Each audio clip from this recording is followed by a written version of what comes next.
Good morning friends. Last class में जैसा कि हम लोगों ने देखा कि जो दो डिसिमिलर डिजीज अगर अगर एक ऑर्गेनिज्म में मिलती है तो थर्ड कंडीशन में क्या होता है।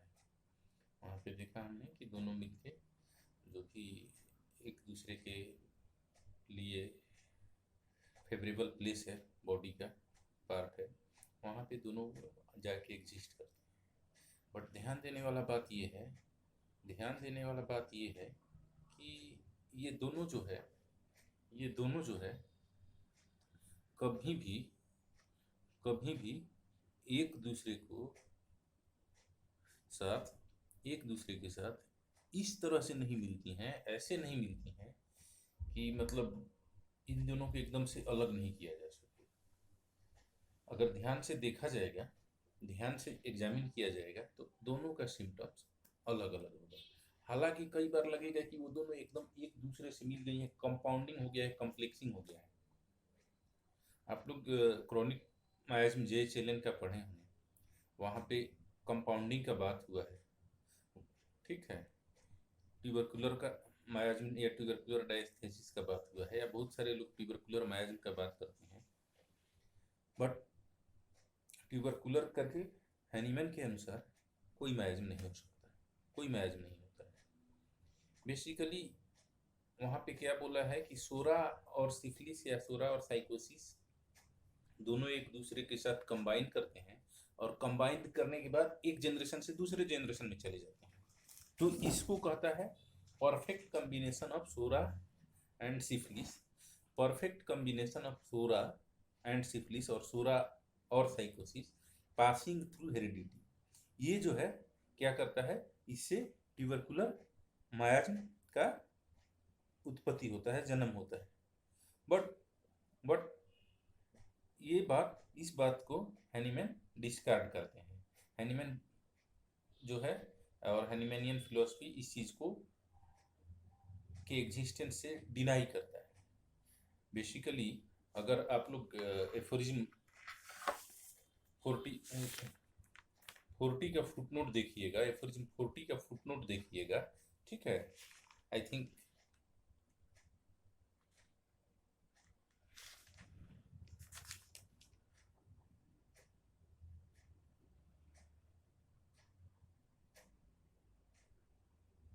तो वहां से ये बात एकदम क्रिस्टल क्लियर हो जाता है। वहां पे क्या लिख रहे हैं, फ्रॉम केयरफुल एक्सपेरिमेंट्स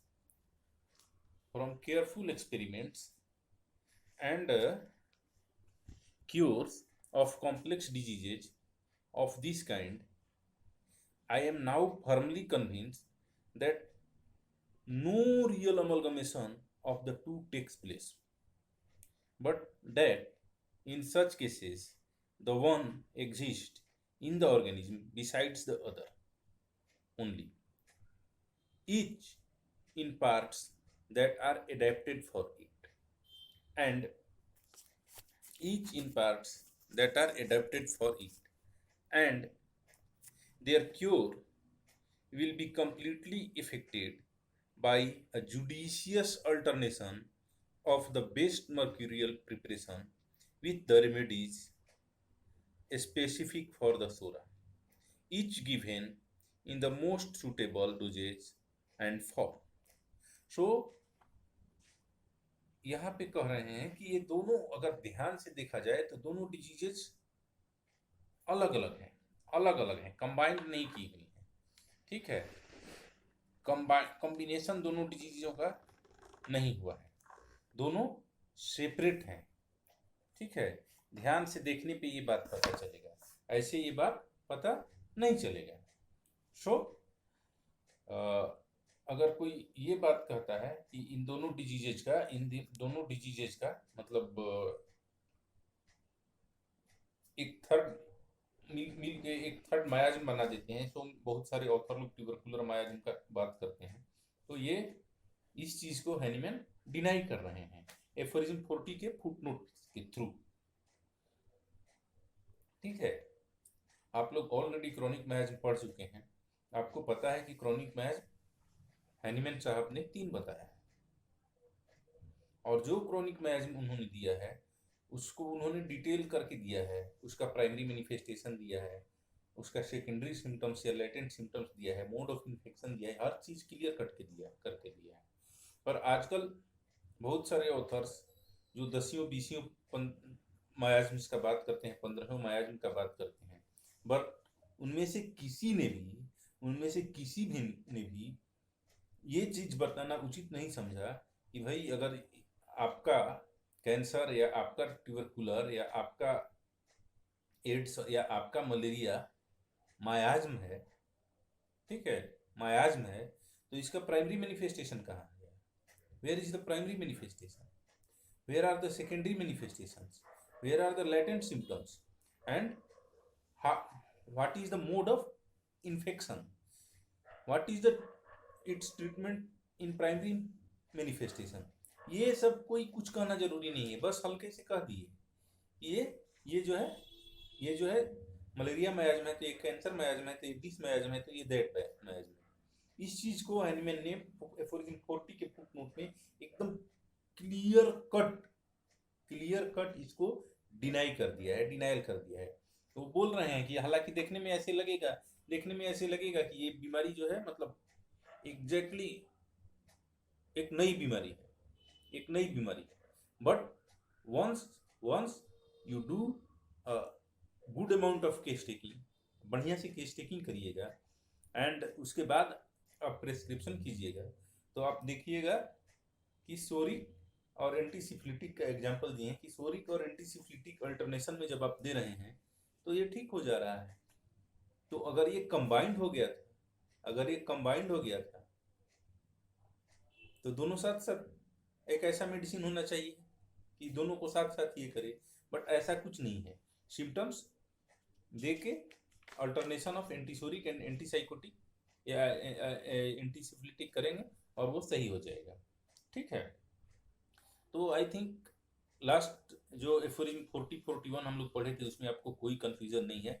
एफोरिज्म 41 में मास्क वेनरल डिजीज इंपॉर्टेंट है कंपटीशन पॉइंट ऑफ व्यू से, इसको ध्यान में रखिएगा। एफोरिज्म 41 से पूछा जाता है मास्क वेनरल डिजीज कहाँ है, इसको आप लोग अंडरलाइन कर लीजिएगा। नेक्स्ट एफोरिज्म जो है एफोरिज्म 42, यहाँ पे फिर अब बात क्या हो रहा है, यहाँ पे बात हो रहा है सिमिलर डिजीज के बारे में, ठीक है, कि नेचर में जो सिमिलर डिजीजेज हैं वो जब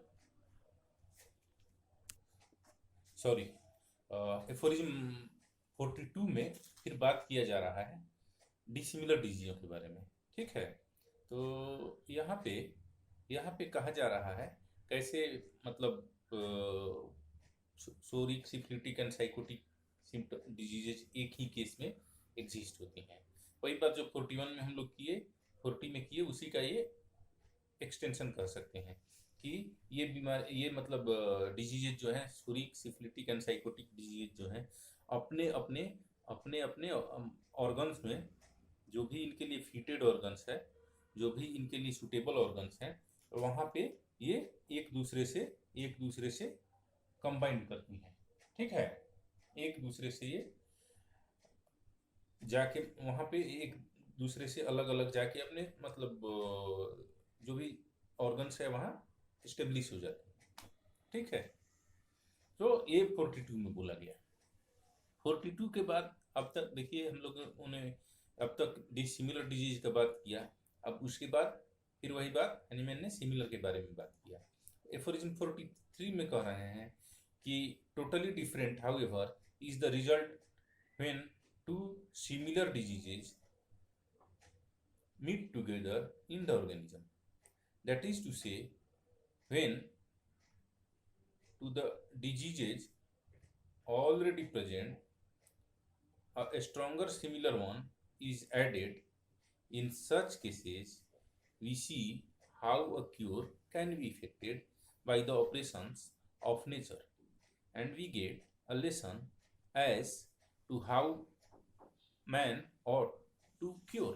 ऑब्वियसली हम लोग 26 में जो पढ़े थे कि कैसे स्ट्रॉन्गर सिमिलर डिजीज देने के बाद क्योर होता है, उसी चीज को यहाँ पे हम लोग डिस्कस किए कि सिमिलर डिजीज जब देंगे तो क्या होगा, ना एक दूसरे को सस्पेंड करेगा ना एक दूसरे को रिपेल करेगा, बल्कि अगर स्ट्रॉन्गर डिजीज होगा तो वीकर डिजीज को खत्म कर देगा। सेम बात 44 में भी बोला गया है।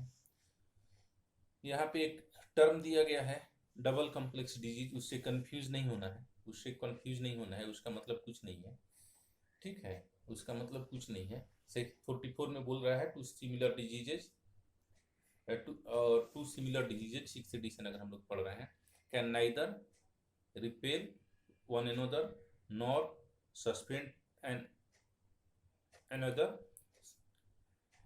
so that one another so that the old one shall return after the new one has run its course, and just as little can two similar diseases exist beside each other in some organism or together form a double complex disease। दो similar disease एक body में exist एक साथ नहीं कर सकता है, नहीं कर सकता है, नहीं कर सकता है। जो वीकर वाला है वो स्ट्रॉन्गर वाले से खत्म हो जाएगा। तो यहाँ पे कोई कंफ्यूजन नहीं है। एफोरिज्म 44 में हम लोगों को कोई कंफ्यूजन नहीं है, ठीक है। सो अब आगे हम लोग चलते हैं एफोरिज्म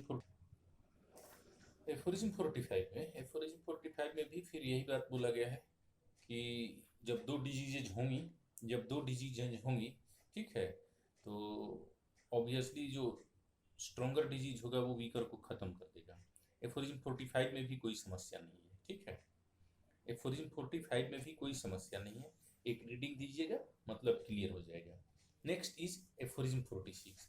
एफोरिज्म 46 से कंपटीशन पॉइंट ऑफ व्यू से बहुत ही महत्वपूर्ण है। यहाँ पे फिक्स्ड मयाज, एसेसरी मयाज वगैरह का डिस्कशन किया गया है। इसको जो है मतलब आप लोग देख लीजिएगा। फिक्स्ड मयाज क्या होता है? फिक्स्ड मयाज का मतलब होता है जो ऐसा डिजीज जो लाइफ में सिर्फ एक बार हो, ठीक है, इसको नॉन रिकरिंग मयाज भी कहते हैं। इसका एग्जाम्पल क्या है? वुपिंग कफ, स्मॉल पॉक्स, ठीक है। इसके अलावा जो बार बार होते हैं उनको रिकरेंट मयाज्म कहा गया है। हाइड्रोफोबिया को हाफ एक्यूट मयाज्म कहा गया है, और स्कारलेट फीवर को हाफ स्पिरिचुअल मयाज्म कहा गया है। निश्चित रूप से ये सारे चीज़ों को नोट कर लीजिए। ये सारी चीज़ें आप लोगों को यहाँ पे तो यूजफुल होंगी ही। जब आपको नीट देना पड़ेगा पीजी एंट्रेंस के लिए या स्टेट पीएससी देना पड़ेगा, तो वहाँ पे आप लोगों को इसका ज़रूरत पड़ेगा। एक्सेसरी मयाज्म माने काउ पॉक्स, एक्सेसरी मयाज्म माने काउ पॉक्स। फिक्स्ड मयाज्म इसको नॉन रिकरिंग मयाज्म भी कहते हैं, लाइफ में सिर्फ एक बार होता है। इसका एग्जांपल है whooping cough, small pox. Recurring miasm plague, cholera, yellow fever. Half acute miasm is hydrophobia and half spiritual miasm is scarlet fever.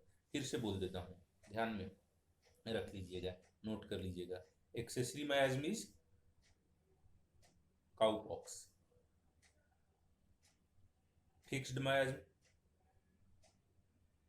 Fixed miasm का मतलब क्या होता है? जो लाइफ में सिर्फ एक बार हो। फिक्स्ड मयाज्म को हम लोग नॉन रिकरिंग मयाज्म भी कहते हैं। तो फिक्स्ड मयाज्म या नॉन रिकरिंग मयाज्म मीन्स जो लाइफ में दोबारा नहीं हो। Example whooping cough, small pox. Next is recurring miasm जो कि लाइफ में बार बार हो। ये सारे हम लोग रिकरिंग मयाज्म, ये सारे हम लोग कॉम्पिटिटिव एग्जाम्स के लिए देख रहे हैं, ठीक है। रिकरिंग मयाज्म जो लाइफ में बार बार हो, इसको हम example plague, cholera, yellow fever, ठीक है। Next is half acute miasm. Half acute miasm is hydrophobia.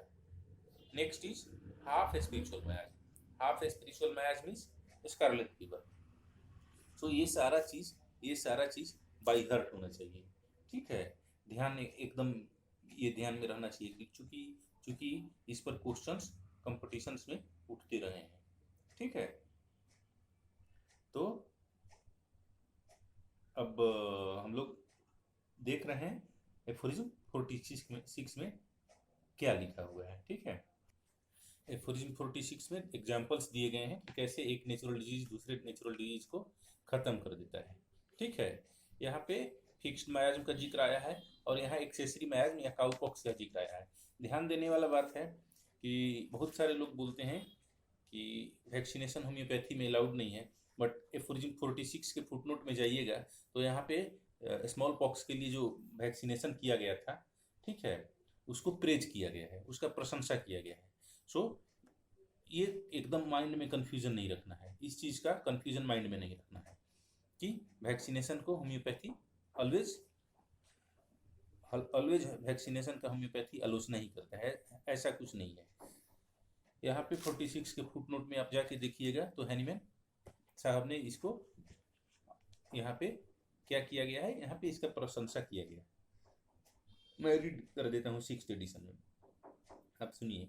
This seems to be the reason for this beneficial remarkable, ध्यान दीजिए, beneficial remarkable fact, namely that since the general distribution of Nenner's cowpox vaccination, human smallpox never again appeared as epidemically or virulently as 40-50 years before, when one city visited lost at least one half and often one quarter of its children by death of this miserable pestilence।